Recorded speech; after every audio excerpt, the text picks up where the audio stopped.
Hello, I'm Farrell, this is Tally, we're bored of it, and welcome to our review of Dead Reckoning, the exciting new 4X pirate game with a really intriguing card crafting system at its core. And this, for 1 to 4 players, is a real sandbox experience because the card crafting system allows players to decide how they want to play. And this is because everyone will start with a basic deck of cards, but they can buy action upgrades for those cards, and also once per turn they will level up a card to give it a better version of its action. And together, by deciding what they want to buy and what they want to level up, they're going to become better in specific areas of the game, and thus they can decide their play style. And it's quite cool because everyone's going to end with a completely unique deck of actions. Thematically, you've got a ship, you've got a crew, and you set sail to gather as much treasure as possible. Will you gather that treasure by attacking everything in sight like a true pirate? Or maybe you'll go for area control and build an empire of production. Or maybe you just want to be a friendly merchant out for the best deal. All are possible in Dead Reckoning.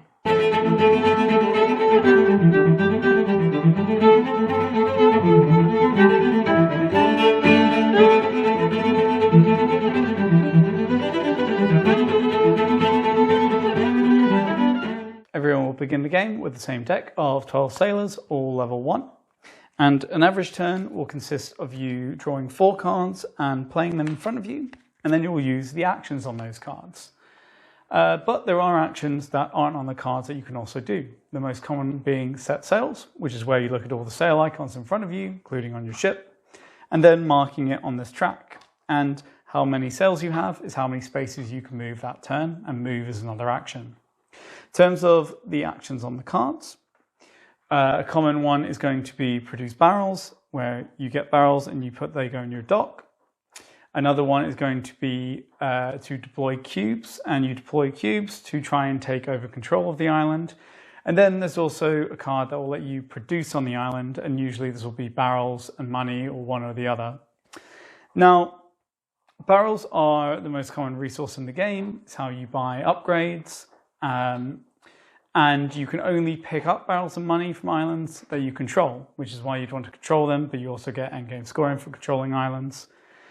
So in terms of more advanced actions, you're going to be able to battle other players, you're going to be able to build ship upgrades, and you're going to be able to build buildings on islands you control. And lastly, another common action you'll be doing that you don't need a sailor for is just to unload and load money in barrels. Where the game gets interesting is that you can also buy advancements, which are usually actions that you add to your cards which make them stronger. And on top of that, once before your turn, you can upgrade one of the cards in your hand to their next level, therefore again making them stronger and adding new actions.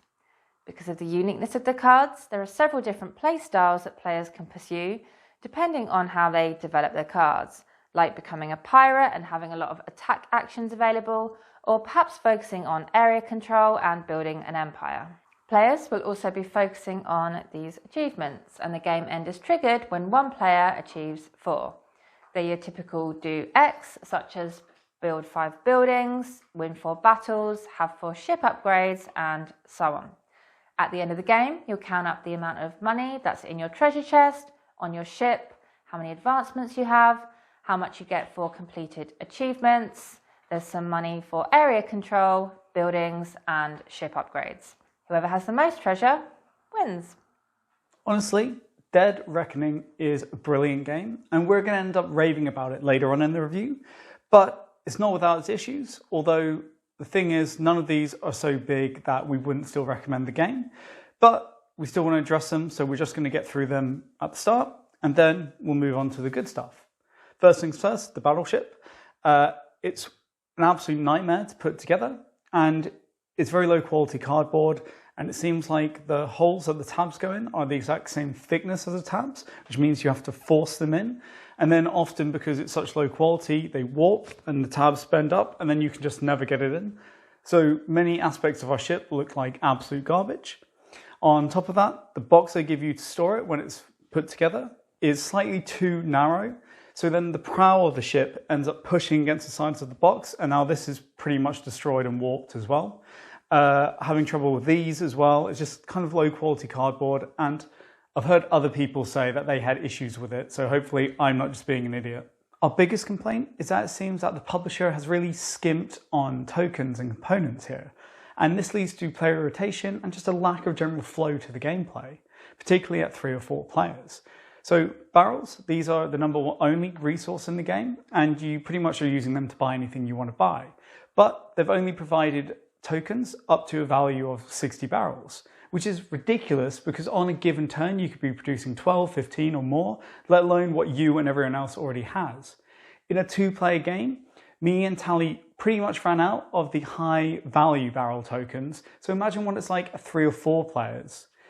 Next, money. They haven't printed enough Wonder Balloon tokens, and money's just weird anyway because they're like, ooh, it's secret, keep it in your treasure chest, shh, don't let anyone else know. But there's an achievement, tell everyone how much money you have. So which is it? And then this meets with the lack of tokens to create issues, because what people tend to do is when they battle or they produce, they tend to want to take them in ones because you have limited storage and it's easier to manipulate if you need to shift things around if you have a 1. So they come into harbour, they dump them all in their treasure chest, and then you have a bunch of 1s there and there's not enough 1s, so then it causes issues. The problem is, yeah, you could break for a higher denomination, except remember money's secret, and the only way to break, because of how small this is to dump everything else out on the table in front of everyone and let them see you count it out. So even the denominations are just annoying because they've done 1, 3, 10, 30, and I understand that they've probably done 3 because it will fit in your hold and a 5 wouldn't, but just do 1, 2, 5, 10. It's so irritating not having a 5, and the denomination is just kind of irritating to work with in general. Carrying on, there's not enough buildings for a building of the same type to go on every single island in the game, and one of these types of buildings has 2 less pieces than the other types. I don't know why either of these are true. Most importantly, the player cubes. They limit you with these at 30, but they're arguably the most important component in the game because they tell you to use them to mark achievements, mark actions you've done, the battle, the area control, and they seem to be limited in gameplay because it says if you don't have enough to, say, do a battle, you have to take them from islands you control. So firstly, if they're limited, I don't understand why one playstyle is being punished because area control will require you to spend more cubes. So why can you then not defend yourself and have to weaken your position if you do want to defend yourself? Next, if they are limited and it's important for gameplay, why tell people to use them to mark everything? Because inevitably, when you need to actually mark actions, it's going to be late game when you're playing multiple cards with multiple actions. But this is inevitably when you have the least amount of cubes. So first, just make more. And second, if they are important for gameplay balance, just, tell people to count out how many they need or mark them or something. And you might think that these are all trivial, right? But every game you play, these are going to be irritations and that's going to build up. Now, our only actual gripe with gameplay is that in every game, on occasion, you'll have dead turns. And what we mean by this is a turn where the cards you have are just, they don't allow you to do much, you're not making a decision, and it's kind of just a bland, boring turn. Early game is generally just because the cards are basic, so maybe you'll get 3 barrels, and then the 4th card, just you can't do that action really, so it's pointless. Late game, because you develop a strategy, you upgrade cards, you level up cards, generally your dead turns are when you end up drawing all the cards that you've kind of ignored that don't fit with your strategy, which then means you'll have a turn where you're not really progressing forward with what you're trying to do, which can be obviously quite disappointing in the crescendo of the game, because this game does have an arc. Lastly, the randomness of the deck can be a bit irritating because it can take 3 full turns on average to cycle through your deck. So if you upgrade a card and level it up and use it, it might be the next turn you see it or 3 turns you see it. And that can make a big difference to how valuable that is and how close you are to getting an achievement. Oh, what's this? A mid-review turnaround? Time to sing the praises of Dead Reckoning to the community. The card crafting system that's at the core of the game is truly brilliant. It's fun to engage with, it gives players control over their playstyle, and it constantly provides tough decisions about which advancements to buy and which sailors to level up.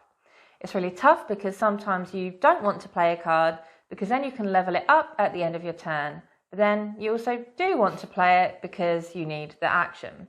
This system provides an arc and a sense of progression in the game because you begin with 12 basic sailors who can do 1 action each. But the game evolves, and by the end, you and the other players will be having these epic battles in the different spheres of the game, where both of you might be playing cards that have maybe 8 actions on them. And leading on from this, the advancements are all really varied and interesting, and that adds to the game's replayability. And in particular, what we like is how the best ones are down here at the bottom of the board, which then means you have to weigh up the effort and time it takes to kind of ferry barrels back and forth down there versus everything else you could be doing in that time. And in general, we really like the merchant ship advancements because these give you a choice. Basically, you can trade like normal, or you could attack them. And if you attack them, the reward's better, but the problem is you don't know how heavily defended they are until you decide to attack them. And if you lose, you take a lot of damage and you don't get much in the way of reward, which means you get a great risk-reward scenario. And it's just generally very rewarding playing this game to sail around the ocean, get advancements, synergize the advancements, and then you have this late game explosion where all of these cards you've built are just coming to life and you're dominating the board. Now, another thing we're going to Lord Dead Reckoning for is how well designed it is at enticing new players and making them comfortable. None of the actions are complex, they're actually all pretty simple, and nothing here is particularly fiddly, aside from maybe trying to get your head around raising the sails when you have goods on board in different locations. The symbology is excellent, some of the best we've ever seen, and the game does everything it can to help new players, from absolutely brilliant player aids to very clear, concise descriptions of every possible action in the game in the rulebook. It's just masterfully designed to provide a sandbox that isn't intimidating to new players. And you know, you might not win your first game, but it's very likely that very quickly you'll understand how to play and you'll be having fun, which is important. Just generally, this has great gameplay design all round. One of our favourite things about Dead Reckoning is that it provides player agency, but also unique experiences through different play styles. The rules mention 4 ways to play: the pirate, the privateer, the merchant, and the explorer. The pirate is all-out combat and will gain their treasure through attacking other players' ships, buildings, and also merchant ships.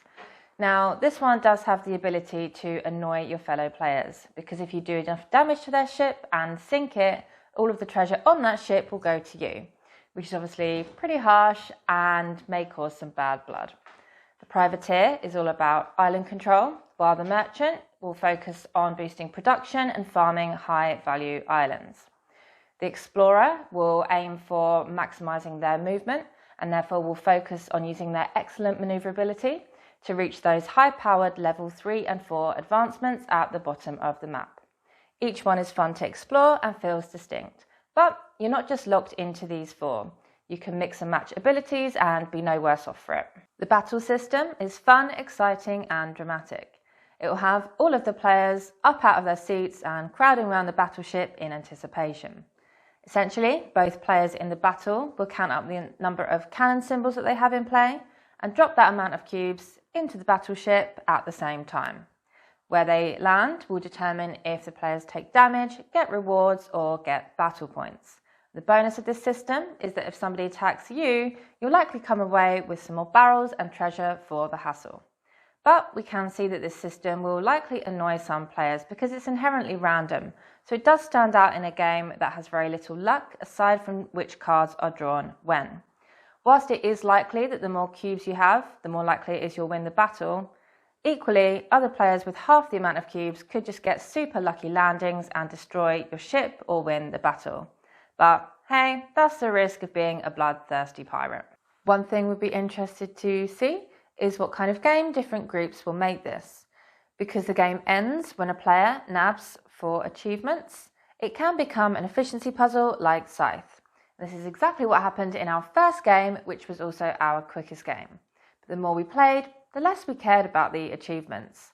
Sure, we were ambling towards them, but we were much more focused on maximising our current strategy and playstyle and using that to fully engage with the game. And the achievements just came naturally, which prolonged the length of the game. I guess we just wonder if this could cause some friction if one player is racing towards the achievements as quick as possible, whilst the other players want to experience the game. When it comes to player count, we do like it at 2. In fact, we were surprised that it didn't feel too different when we added more players, but we both did prefer it with more players. You get more interaction, there's more going on, there's more competition, etc. Our favourite player count was 3 players, just because already at 3, all of the islands were being fought over and every player was engaging with each other. If you add that 4th player, you're still going to have terrific fun, but it will get more chaotic because you've got more players essentially fighting over the same amount of space, plus you'll get the additional playtime, which for us is just a little bit too much in a game that we already feel like is maybe teetering on the edge of overstaying its welcome. Final thoughts. It's important to note in the context of this review that we did back Dead Reckoning on Kickstarter, but we mainly did it because it was popular and we thought it'd be a good review for the channel. We didn't really know too much about the mechanisms, we weren't particularly excited about it, and when it arrived, we just, there was zero hype, weren't bothered about it. But having played it multiple times, we are so hyped up on Dead Reckoning. It's just got this brilliant core system that, and this is important, is fun to play around with.